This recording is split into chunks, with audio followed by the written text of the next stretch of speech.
first off, raising successful young men, it starts when they are very young boys. Now, in Proverbs chapter 13, verse 24, notice what it says. He that spareth his rod hateth his son, but he that loveth him chasteneth him betimes, which means early. Okay? Now, why does the Bible specify spanking early? Now, I hope you all get this. Okay? Let's just think about this. Let's use a little bit of common sense. All right, let's use some common sense. Let's use what the Bible says. The Bible says to spank him early, right? Now, why do we spank him early? Why shouldn't we just reason with our young boys? Okay, well, try reasoning with the 2-year-old. Okay? We see Zeke running around right now. He's not even a year old running around. He's trying to dive down the stairs. I mean, at that age, they're trying to kill themselves all the time. Okay? It's a challenging age. Okay? Brother Chris is not going to sit down with Zeke and just like, all right, Zeke, here's why you can't run around the stairs. You can fall down. You can break your neck. You'd have to go to the hospital. Zeke's just going to look at him. He's going to take off running. But you know what? One thing that they can learn, they understand pain at a young age. They understand that deep voice. And here's the thing too with little kids, you barely have to spank them. Okay? With Kelly, I can be playing with her. I can just pat her on the rear a little bit and she's fine. But if I say no and pat her on the rear the same way, she has a meltdown. She has an absolute meltdown, like I just beat the daylights out of her. And the truth is, spanking, now get this. Spanking is for them when they're young. Now, don't ask me, at what age can I stop spanking my kids? Okay? Y'all know how I am about this kind of stuff. I'm not about to give you an age when you can stop spanking. Okay? But let me show you a few things about spanking. Notice one of the purposes of spanking. It says in Proverbs 22:15, foolishness is bound in the heart of a child, but the rod of correction shall drive it far from him. The reason you're spanking your child is because you're trying to drive the foolishness out of him. It's foolish for kids to just go running off steps and falling down steps and running out in traffic and doing all the dumb things the little kids try to do, and spanking helps drive that out of them. Okay? And so you're trying to get rid of that foolishness. Now, here's the thing. In the Bible, we see some examples of some pretty extreme punishment, and you know who it's mentioned for? It's mentioned for fools. Okay, look what it says in Proverbs 26, verse 3. It says, a whip for the horse, a bridle for the ass, and a rod for the fool's back. Okay? Now, we obviously do not believe in spanking our kids with a rod in the back. Okay? That is not spanking. But yet, did they not beat people with rods, often as a punishment? Who was it? It was the fool.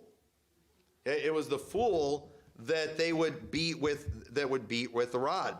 See, proper spanking, it should serve its purpose before they become a young adult. Okay? Now, this is going to, once again, it's going to vary from individual to individual. Spanking your adult is only necessary if you've raised a fool. Okay? Now, you might have a fool in the home, and you know what? Fools need beat.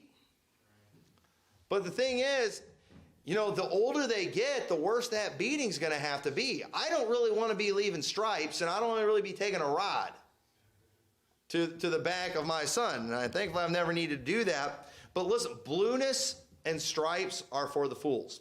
I often hear people use this one for spanking. In Proverbs 20:30, the blueness of a wound cleanseth away evil, so do stripes the inward parts of the belly. And people use that for kids. You got to make them black and blue, all that kind of stuff, because blueness of the wound. Well, what about the stripes there? Are we supposed to leave stripes on them too? Who are the stripes for? Well, Proverbs 10:13 says, the lips of him that hath understanding, wisdom is found, but a rod is for the back of him that is void of understanding. Deuteronomy 25:1. We read this verse this morning. If there be any controversy between men and they come into judgment, that the judges may judge them, and they shall justify the righteous and condemn the wicked. And it shall be, if the wicked man be worthy to be beaten, that the judge shall cause him to lie down and be beaten before his face, according to his fault by a certain number. 40 stripes he may give him, and not exceed, lest if he should exceed and beat him above these with many stripes, then thy brother should seem vile unto thee. This is not talking about kids. This is talking about men here. Young men who are fools. They would leave stripes. This was a form of punishment that the government administered on people. Proverbs 17:10 says, a reproof entereth more into a wise man than 100 stripes into a fool. If you've spanked your children at a young age and you've driven that foolishness from them, you know what you can give them when they're older? You can give them a reproof. Sometimes you need to give them a good old-fashioned chewing out. Sometimes you need to give them a long, boring, emotional,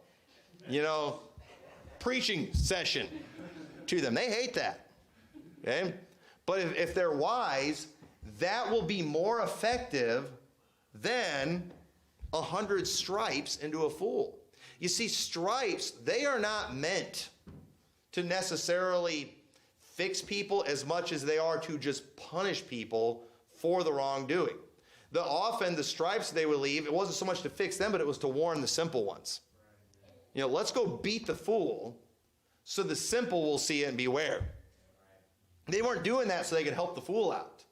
Okay? And there are men out there who are fools. And today we don't beat them, but what we do? We throw them in jail. Now, what's worse? I'd personally rather get a few stripes and go to jail. Now, that would just be me. At least I can still work, provide for my family, be with my family, all that kind of stuff. But it's pretty sad when a grown man can't behave himself. It's pretty sad when a grown man isn't willing to go out, get a job, do the things he's supposed to do, take care of his family. When you've got to bring a man out and you've got to lay stripes on him, we have a sad, sorry individual. And is that who you've got in your home? Do you have a bunch of dumb fools? Are the young men in your home a bunch of fools that you got to beat like fools? Plus, I want to beat it out of them when they're young. And the Bible says it'll drive it far from them. And by the time they're young adults, it's going to be different. If your 15, your 16-year-old is acting like a fool, spank him like a fool. Spank. If he's going to act like he's 2 years old, spank him like he's 2 years old. Well, that's humiliating. Well, he should be humiliated. Do you think that was not humiliating when they'd be taken out in the town square? They'd bare their back and they'd whip them like that? You better believe that was humiliating. What are they trying to do? They're trying to teach a fool a lesson. And if you need to spank your teenager, go ahead and spank your teenager. I'm not saying you can't do it, but just remember, when you're spanking that teenager, you got to be asking yourself, where did I go wrong? Why do I have a fool in my house? And you better get serious about it. You better figure out what's wrong and deal with it.